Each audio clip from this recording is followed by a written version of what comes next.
আচ্ছা বলুন তো আজকের দুনিয়ায় কোন কোন সাবজেক্ট বা ডিগ্রিগুলো সবচেয়ে বেশি demanding? Data science, artificial intelligence, cyber security, software engineering কিংবা বিজনেস ম্যানেজমেন্ট। এই সাবজেক্টগুলোর যে কোনো একটির উপর আপনি যদি গ্র্যাজুয়েশন শেষ করতে পারেন, আপনার জন্য ওয়েট করতেছে একটি সলিড ক্যারিয়ার, এবং সেটা একদম ওয়ার্ল্ড ওয়াইড। কিন্তু চ্যালেঞ্জ হলো ইউরোপ, আমেরিকা কিংবা অস্ট্রেলিয়াতে টিউশন ফি এবং লিভিং কস্ট অনেক বেশি হাই, সাথে থাকে অনেক বেশি রিকোয়ারমেন্ট। কিন্তু Malaysia offers you the same quality education with much more affordable cost.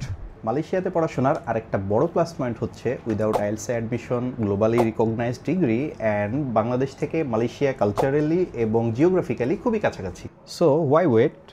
Globally এরকম কোনো একটা হাই ডিমান্ড সাবজেক্টে গ্র্যাজুয়েশন শেষ করে বিল্ড করুন আপনার ড্রিম ক্যারিয়ার।